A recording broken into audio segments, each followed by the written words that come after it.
when he says courage is not knowing what not to fear.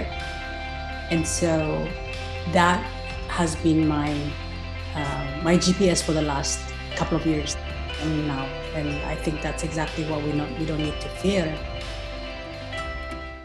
Welcome to Women We Should Know with international speaker, mindset reset mentor, author, and your host, Leslie Michaels. With audacious honesty and candor, the Women We Should Know podcast presents the wisdom and life-empowering insights of women who are the embodiments of innovation and social evolution. Please join Leslie as she shares potent conversations that will inspire your personal and professional evolutions. Well, hello, and welcome back to Women We Should Know. I am, as always, just delighted to be here with you, and I am so excited to bring every episode amazing women into the studio and to have conversations with them that are truly meaty and juicy and have so much texture and so much color. These are the conversations I feel like women are starving for. I know I speak with so many women who are starving for these conversations, and it was actually the impetus for me to start this podcast so that I could have more of these conversations. So I am delighted that you are tuning in, whether it is from Spotify or iTunes, or whether you're watching this on video. So happy to have you with us today. And on the topic of amazing women, oh my goodness, women, do I have a wonderful treat for you today. Today, we are going to have a conversation with Tsegga Medhin. She is an equity accelerator. We'll find out exactly what that is as we get into the conversation. And she does this in the business of building a better world. Okay, we need a whole lot of warriors like her out there on the streets right now. She is a speaker, a certified executive coach to affect individuals and organizations on technical, adaptive, transactional, and transformational leadership. Whew. Okay, we're going to have to ask what all of that is, right? We want to know, don't we? Tsegga has over 25 years of professional experience at IBM. And another word that I can't say, and you know that I will always say when I can't say something. As an advocate for social compact, in 2015, Tsegga was invited to address the United Nations, no less, Sustainable Development Goals Stakeholders Meeting in New York on behalf of women in entrepreneurs and STEM education. So she is our kind of woman. She believes the building of a better world by governments, the private sector, academia, and civil society organizations agreeing on collective responsibilities will solve our planet's biggest social and economic challenges, will achieve the universal clarion call to end poverty. We're so far beyond where we should have done that, to protect the environment and ensure all members of our global family equitably enjoy peace and prosperity. We're a wealthy world. We can do this. We just haven't done it yet. Tsegga is a graduate of the executive leadership from UCLA Anderson School of Management and Harvard Kennedy School of Public Policy Leadership and Ethics. She is also the recipient of the U.S. Presidential Volunteer Gold Award from President Obama and Bush. And when she's not out saving the world and lifting all of us up, especially women, she has two daughters that she adores, and she lives with her spouse in North Carolina. Hi, Tsegga. I am so thrilled and honored that you came to be with us today. Wow. Wow, wow. Thank you very much. Good morning, change maker, Leslie. Good It is morning. good morning to you. It's certainly a pleasure to meet you and also to connect with all your listeners. It is definitely a pleasure that I am honored to be in your presence. And so um, I am really delighted to be part of this conversation. Yes. Oh, thank you. Thank you.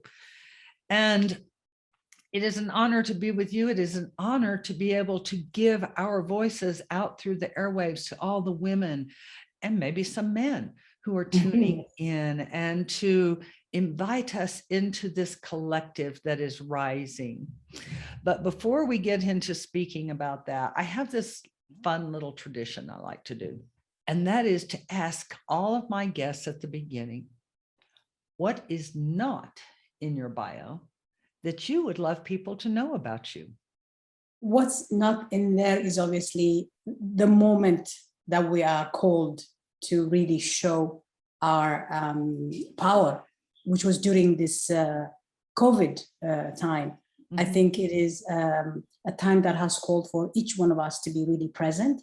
But the thing that really surprised me and also my family is that I decided to go back to school.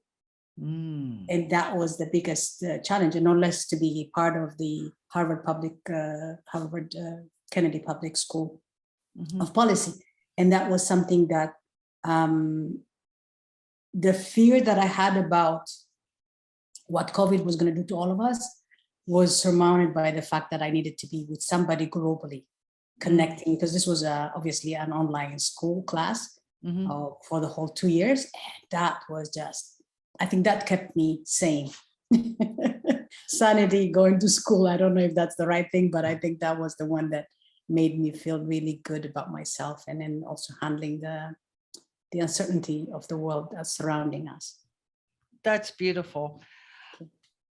I know as I have these conversations with women, both recorded and not, that I speak to women every day who took COVID as that brilliant opportunity, that brilliant gift that they didn't know they needed. And women have just rolled that into all manner of expressions that are going to be critical to our world as we emerge from this. So I love your story. And I also feel that, Plato, as you know, there's a quote by him that I always liked it, and I think it's quite essential for our times right now, where he says, courage is not knowing what not to fear. And so that has been my GPS for the last couple of years now. And I think that's exactly what we don't need to fear. And so going back to school is obviously a challenge, but also knowing what not to fear is obviously the way for us to move forward with whatever it is that we need to do. Because we are intentional. We need to be intentional about our conquering our fear and addressing the main societal advancement through some learning as well. Right. What was in the water back then? These Plato and Socrates, and we can go on with a long list of names. There was some wisdom running in that water in those days. And I'm glad that someone somehow figured out a way to scratch out some of those words on papyrus and save them for us. Indeed, we're lucky. We are fortunate, aren't we? Yes, indeed. So I want to dive right into this, because I could actually speak with you on the topic of you for about 3 or 4 hours at least. Let's start with, what exactly is an equity accelerator? So for me, being an equity accelerator, as you understand it, and as we all understand it, is about we're yearning for equity right now. Yes. And so, but for me, I think as a long time, lifelong learner, I think made me aware that I need to be an advocate for women empowerment. and to stand in inquiry, seeking and finding out what's my why. Why am I doing what I'm doing? And so when you do that, and I see that also in you and the many women that I was able to listen to, the various conversations you've had with amazing and powerful guests. And so answering our why and finding exactly what it means. Why am I doing what I'm doing? What am I passionate about? And obviously women empowerment is part of a tenet of life in many ways. Yes. And for the many reasons. Number one, to build, we have this big thing that we talk about right now. Every government officer is talking about build back better, but we cannot do that without equity. So it's about builders of economic prosperity, peace for people, for the planet, and through a partnership that needs to happen. You and I were able to connect through a friend, one of my classmate that I never met physically, but she was so good, and Emily was so good to say, you know what, you need to meet this woman. And so that's how we started. And I think that's the collective wisdom that I'm looking for, and create that equity and equality that we need to move and make sure that we use this as a platform for us to really become and give the universal values of compassion that we need to use as our GPS, and shifting the needle to what really means to be human. And that's how I think I would say being an equity accelerator. Now, I think we all are equity accelerator. I think I just decided, let me give myself a title. One thing I want to bring out that you touched on there, that I don't want to let just go past, is the fact that you and I were introduced by an acquaintance. Mm-hmm.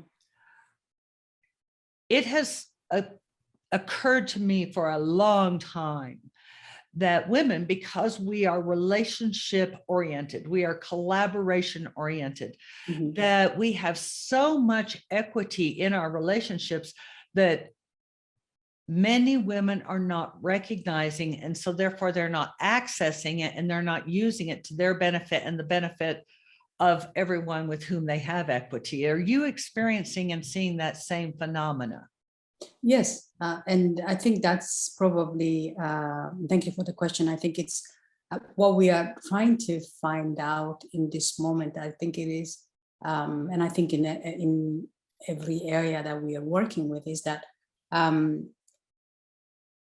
the women have a currency, and their currency is networking. It's a really big one, and I think for if we had enough money to deposit for every time we network, I think would be the wealthy nation, or the wealthy women group of women that we have. So I think it is not only essential, but I think it's relevant for all of us to really create that. But and understanding not only that we have to do this, but I think it's going to be part of our journey that's going to really kind of like having a wraparound space for us to work together. Collaboration is the number one work that we all have to do, because that's where we really bring, especially now with this uncertainty time. I think there is a very big statement that when I went to school and at Harvard lately, I remember we were talking a lot about VUCA, where VUCA time, meaning like the volatility, the uncertainty, and the complexity, ambiguity. Time is calling for us not to be shut down and not to do anything, but to collaborate across the board and become the people, the person, and the nation that we're meant to be. And that we can only do it by sharing what we know and moving forward with that. I just listened to a podcast recently, and I can't remember who the speaker was, but I think it was, he said something about you need to be a river, not a reservoir. So we have. I like that. I like that. Thank you. So I was so touched, and I was walking and I was listening to this guy, and he said that, and I said, wow, we have so much wealth, so much wisdom, as you said earlier, that needs to be shared. And it has to be shared in a way that flows like a river, where every river has different kinds of tributaries. what each one of us is contributing, and then we'll all flow to this place where it's going to be really an amazing space for us to really become the people that we're meant to be, and the community and the nations that we're meant to be by sharing. Yes. And there's tremendous self-value, don't you find, that is realized as we do give and as we do share. We can walk away and say, oh, I know I've had these moments. Tell me if you've had these moments. I walk away and I think, oh, where did that come from? That was pretty good. I think I really helped that person. Yeah. What I see often these days, especially, and thank God for technology. And as a technologist, I think that's my background, actually. Sure. I'm finding that we seem to be installing codes everywhere where we go. And those codes seem to be really the one that are the fruits of whatever it is that we know, and change the pattern that we see, or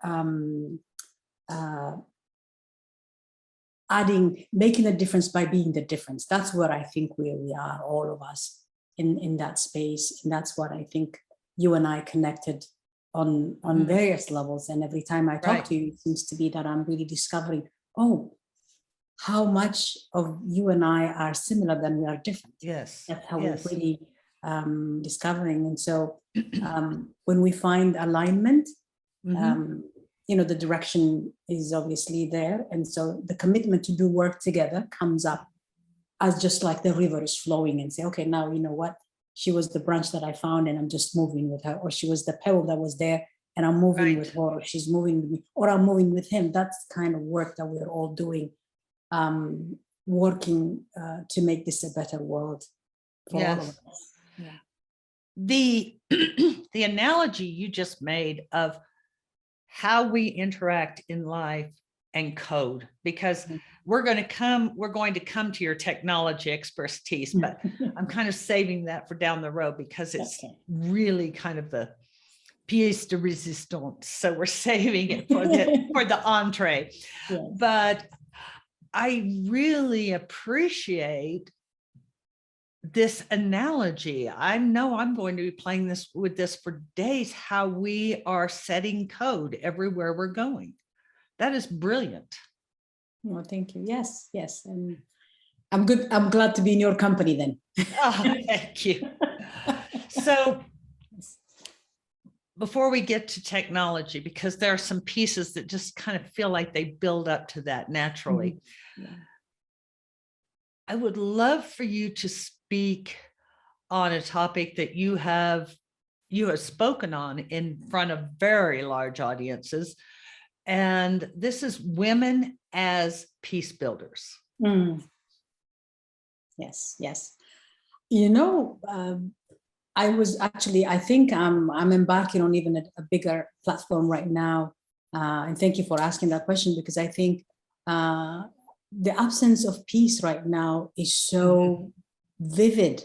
Yes. And it is, and in a way, sometimes technology being what technology is, we have access to so many good videos or good pictures, but we also have a lot of access to a lot of atrocities that are happening across the world. And so for that, I'm always calling on women, because I do know women are peace builders. There was a program, I can't remember now, I think Pendergrass is his name. I think he was a singer up in England. And he had a program when there was a war between Sudan. I think he said there was a program called Meet Me. It was only for women, and it said, meet me at the bridge. Meet me at the bridge. Meet me at the bridge. And so the bridge meant like they were making some kind of, even if it was a small water thing that was going, and they were just looking at that. And so when you look at what happened in Africa, in Darfur, when you look what's happening across the world right now with all the genocide, when you even think about what happened years ago with the Holocaust, all this kind of acts of violence that are happening, when you look at some of our neighbors, perhaps they are even suffering from some kind of violence perpetrated by someone they love or they care for. I think this is the time where we need to really meet at the bridge and really figure out what is it that's making us so violent about each other. or Yes. what is it, the misunderstanding that we have? And so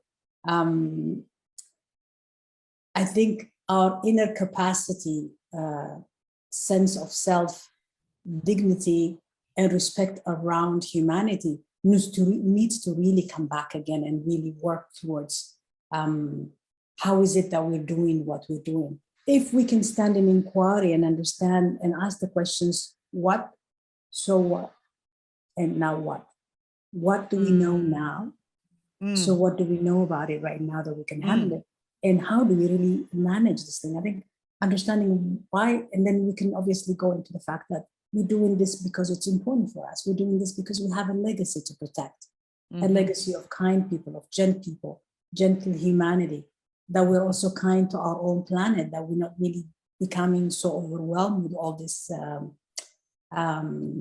consumerism that's going on. There's a lot of stuff that we all can touch, and we all have a part to play. Right. And so that's how I'm looking at this.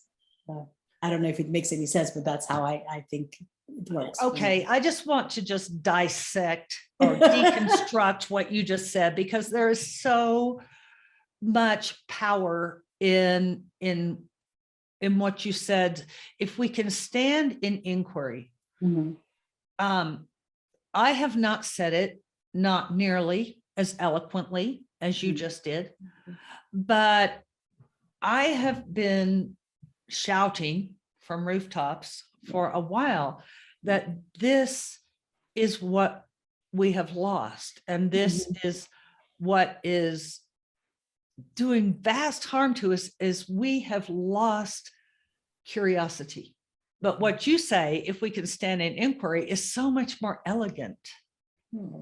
I love that. And I just want to repeat that one more time, to stand in inquiry for all of our listeners, because that is a powerful, powerful place to be. Oh, thank you. Yeah. And we have a role to play. We do have a role to play. And then the other thing that I want to speak to from your delivery, I just want to stay on this paragraph for a long time. And that is understanding violence and where it's coming from. And I have this idea. I'd love to bounce it off of you and see how you feel about this. I have this idea that kind of rests more in my heart than my head, that a significant percentage, maybe a predominant percentage of our violence stems from a foundational violence that rests in food insecurity. That when people cannot eat, that is a violence upon those people.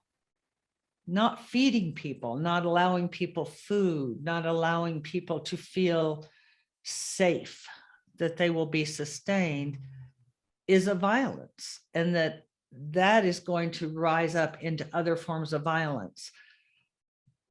Yeah.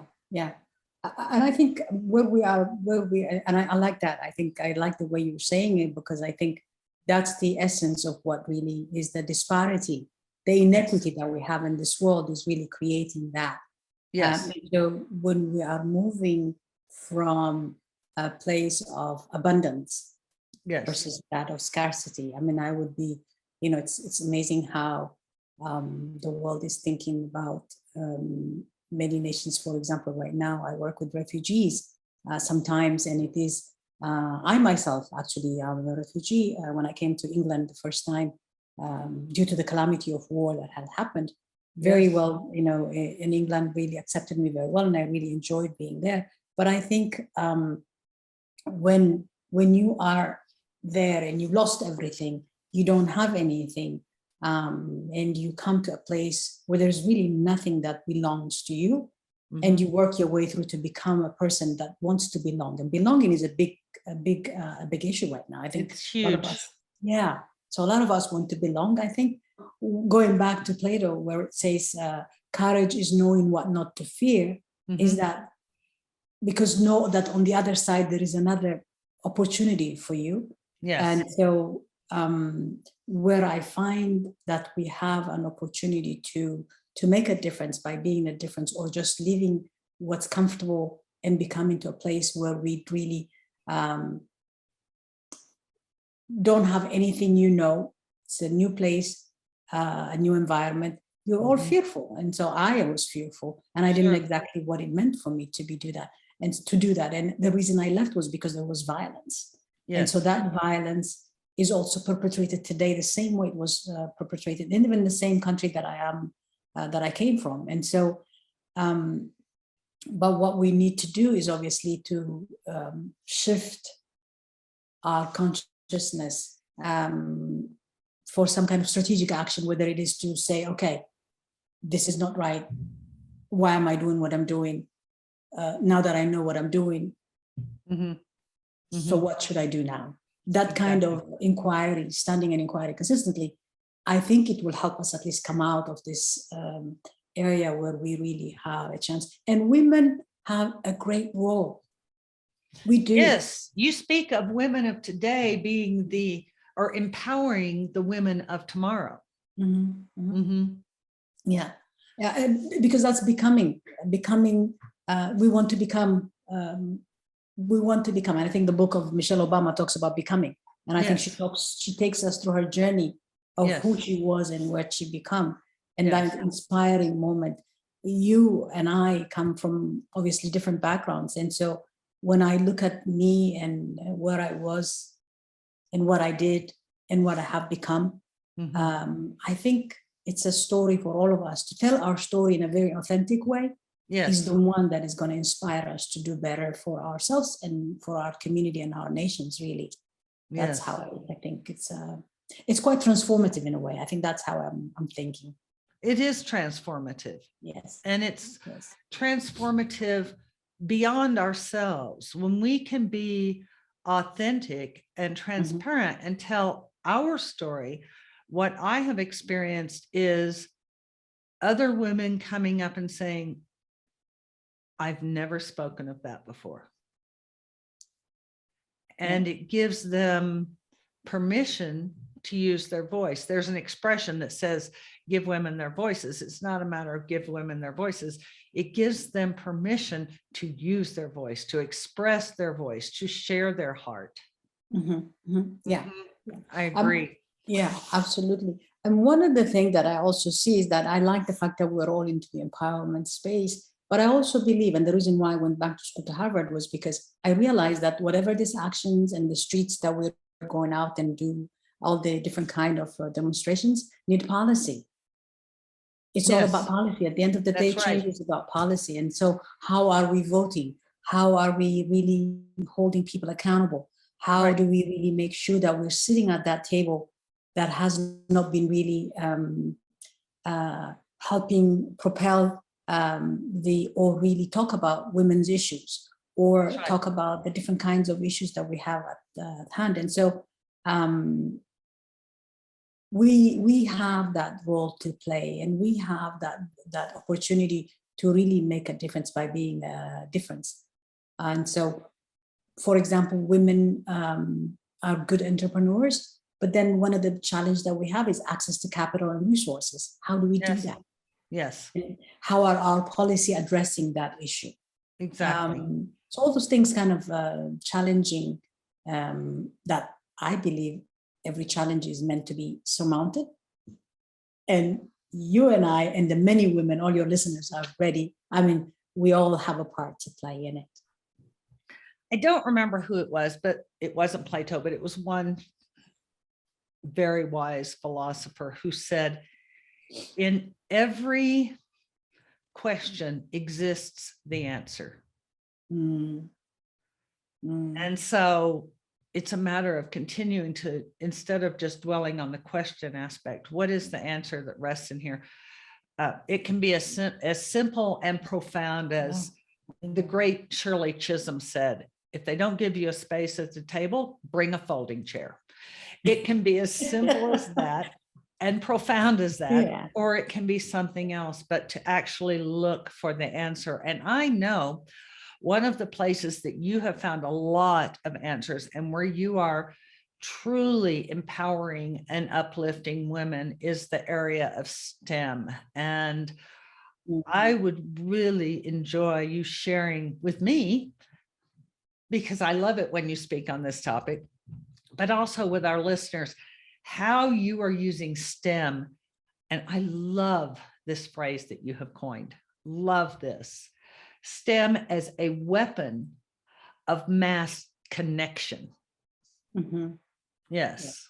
Yeah, it is. And thank you. I think I like the fact that you must have listened to some of the conversations that I've had with different. I think I used that one as Duke University when they were asking me to talk about what it means to be me.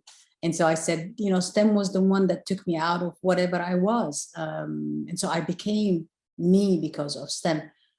Graduating from school in science, technology, and STEM obviously made it easier. I was a computer programmer at the time, different kind of coding abilities, learning. But what I like about STEM is because science is where the living wages are. Yes, exactly. Right? That is exactly right. And it's where the future is. Yes. And that's an economic empowerment for all of us. I think if we are to do really well, not only with our mind, but also financially, I think we'll have access to that for our children, for our community, and our families. And so there's a lot of disruption going on right now. There's a disruptive economies, artificial intelligence, machine learning, data, like crazy data that's all over. And I think, and because there's so much data and it's definitely actionable data, we are addressing this. Now we know how many women are doing what they're doing, or how many children are doing what they're doing, how many people are into the whatever data that we're trying to aggregate and work with. And so it has become the most valuable asset for all of us, so that we could work on this. But the thing that I found that STEM was even more important for me is when I went to address the United Nations in 2015. How so? Wow. And I say that because the number of people that were obviously invited, and I didn't even know at the time that we were going to be in such a huge room from a global perspective. And for me to be invited in that space and talk about women in STEM or careers in STEM, and understanding this stakeholder meetings was about to create the UN Sustainable Goal Plan for 2030, by which there are 3 big tenets that they are trying to do. Number 1 is alleviate poverty. Yes. Then climate change. Yes. And through all this happening through and equity was the 3 things that we're talking about. Yeah. So that is the biggest wraparound tenet for the Sustainable Development Goal plans. And if that's the case, I think that's where we all come in, because poverty, how does poverty get off the table? It's because, one, you'll have to have a career in science where you'll get the living wages. Yes. And then STEM also talks, it's about innovation, where many of our corporations or entities are really looking at ways for us to be creative enough so that innovation becomes one way for them to really move the needle to get a better economy. Yes. Then climate change, as you know, has been addressed just recently at the in Glasgow. The big meetings of all the G20s happen. And so where do we stand on this is where we are going to make women matter in this conversation, and women in science even matter more, or people in science matter more. I don't want it to make it just about women. I think it's important for me to be thinking from an equality standpoint. I think I just did that 50-50. That's true, so, but I have heard it said by some very smart people that STEM is the arena that is so blind to race, culture, and gender, that is our greatest potential for authentic inclusion, authentic diversity, authentic gender equality. That's that oasis in the desert, I will say. Absolutely. Where it all comes together. But I can feel, listeners, because you and I understand STEM. I understand it from a very outsider perspective. You're very inside. But I can feel listeners saying now, I might have heard that. What does it mean? Could you explain STEM to the listeners, what that means and what it is? Okay, STEM is an acronym for science, technology, engineering, and math. We're also adding arts now, so it becomes STEAM. Oh, yes. And interesting. So arts is important also for somebody like, let's say, for example, we have IBM, which is a company that I work for. It is important because the relevance of being artistic is obviously part of innovation. All the artists are really innovative. Absolutely. And so you need talent to grow. Yes. And that if that talent is not only technically engaged, it also could be somebody who has a lot of creative intent and creative knowledge that can make that solution that is going to impact the world in the way it needs to impact. And so we're all coming with so many creative solutions at this point that it looks like, I know by 2030, the UN will not really achieve what we are set out to do because it's a very ambitious goal. But I do believe that we are on our way. We're becoming conscious. We're becoming more strategic. We're not tactical anymore. You know. Yes. So I like the fact that we have a 2030, 2060 agenda. Yes. Because that's how we will be able to really change, and definitely that role of being a change maker is where we all need to really. And the other thing about STEM that is fascinating to me is I've read several studies now from prominent medical research facilities around the country. And all of these studies have revealed that females, particularly when they're introduced to it very young, before they are programmed with the societal programming that females are programmed with, that they actually have a stronger, many times, have a stronger natural inclination towards engineering and science than what males of the same age have. And so this is an ideal fit for them to be able to rise up. And when, as you and I know, when gender equity is achieved, it's not just that women are going to benefit. Families will benefit, men will benefit, governments will benefit, society will benefit, the planet herself will benefit. Absolutely. Yes. Yeah. I think I also believe that we have to take this as a national security issue. I believe so. Yes. When, it's not only about the act of violence that we need to talk about national security issue. I think the fact that we do not have equity and equality, it should be part of the national security agenda, because. And explain why you believe. I agree with you, but I would like for you to explain for our listeners why you believe that. Because when you don't have equity, it's not really an easy journey for many. Yes. When you have, when you and I live comfortable and others are not, and because there is that disparity, that there is the challenge that we have in the world happens because we're not doing what we're supposed to be doing, or we're not really sustainably involving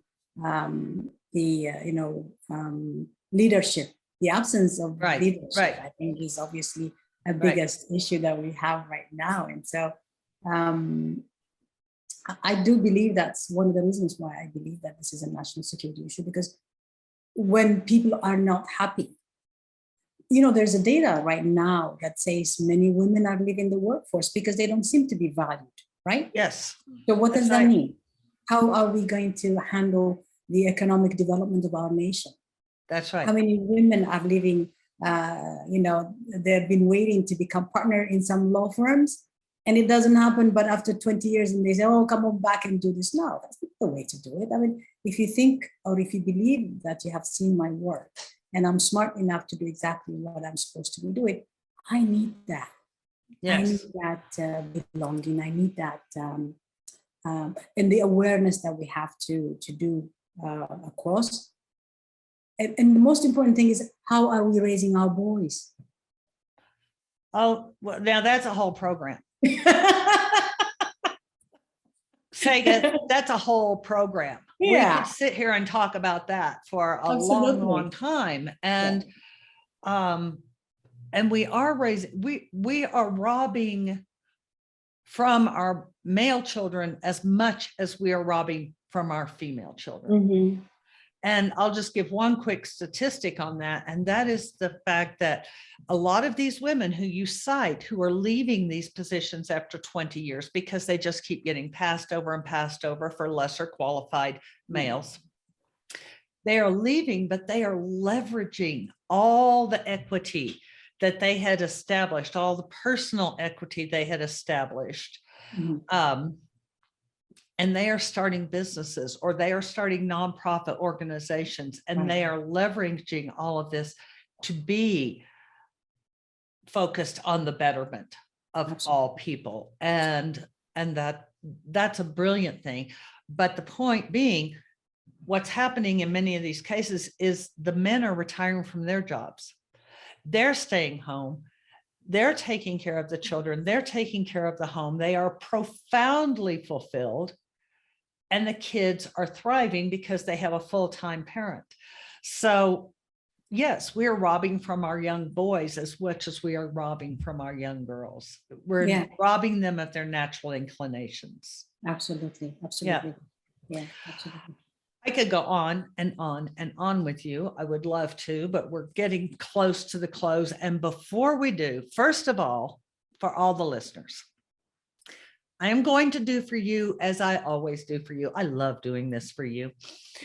On the program notes with Tsegga's episode, I am going to put her websites. I am going to put her contact information. I am going to put everything that you need to know to be in touch with her and to begin to understand more about who this amazing woman is, how she puts her feet on the planet in such a way as to bring change. So be sure and check those program notes. Be sure and share this episode with all of your amazing women friends. And now, as we get ready to close, Tsegga, I do not want to let you off of here before I ask you to please tell us a little bit about the Pearl Leadership Institute. Well, thank you. Thank you. I'm really excited to be part of this conversation, and also hopefully, if I had a chance to really, inspire even one person out of this conversation, I'll be very, very pleased. So again, I am Tsegga Medhin, and I think as you started my conversation, I'm in the business of building a better world. Happens about in 2009 when I went to a leadership top talent development program back to Africa. IBM sent me for an amazing program called the corporate, part of their corporate social responsibility. We went there to do a lot of, obviously for the company was more about market footprint, but for me it was about a very transformative work that I needed to really, I am from the continent. I mean, I was born there. Yes. I've been here for quite some time now. I'm I'm an American that I can say, I'm a proud American to say that I have lived here. But I went back to Africa with knowledge, with some training, with some ability to do something. So when I went there with my STEM degree and worked with my colleagues, I realized that there is more to be given. And so when I came back again, is that I decided, why don't I do this also? For me, that experience was quite transformative because I had not been there for about 20, 30 years probably by the time I was there. But when I came back, I decided, let me do something which is close to my heart and making sure that I touch the underserved community of girls and boys here locally in North Carolina and across the globe. So we created the Pearl Leadership Institute, an organization that helps young people create a better world for themselves and their family. We host different kinds of workshops, summer camps. We assist our young people with working. I do mentor some of our young people to go back again and work for great companies. But from the very beginning, I start with young people around the age of,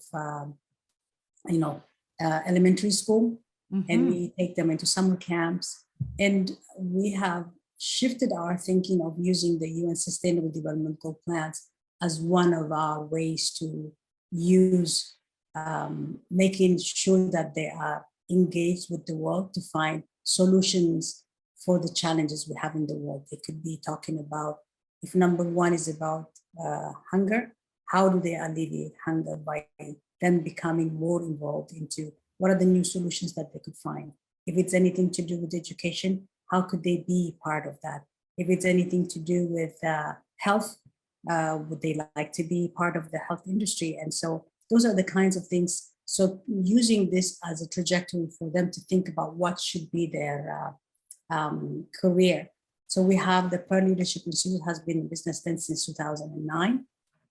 We work, I want to make sure that when I'm done with this world, number one, I want my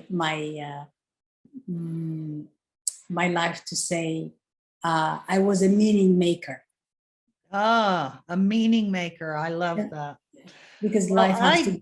Can't imagine, Tsegga, anyone not referring to you as a meaning maker. That is what every single cell of your being is dedicated to. And I am so grateful and so honored to have had you come together and join with us today. Now, for all of you listeners, yes, we will have information about the Pearl Institute on the program notes along with everything else. So you will be able to support this effort and to support these young leaders who are coming up. Tsegga, thank you so much.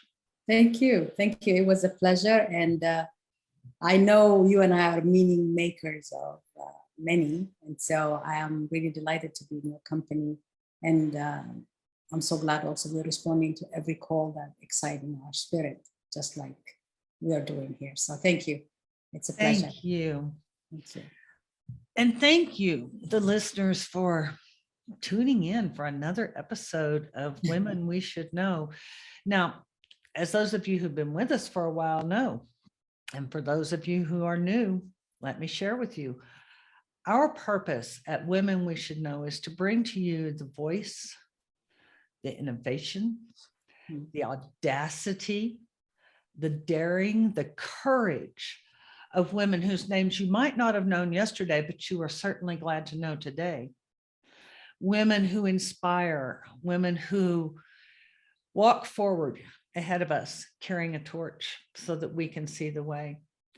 I trust that today you got many, many nuggets from this wonderful conversation with this amazing woman. And again, I thank you for joining us. And as I bid you good day, I just want to invite you to remember all day long, have fun being you. Thanks for tuning in, everyone. We hope you received inspiration for expanding your own social innovation and influence. Help us inspire others by sharing this episode and leaving your comments over at lesliemichaels.com/podcast. For more tips, insights, and support in creating a fully audacious, professional, and personal lifestyle you love, visit our Women We Should Know community on Facebook.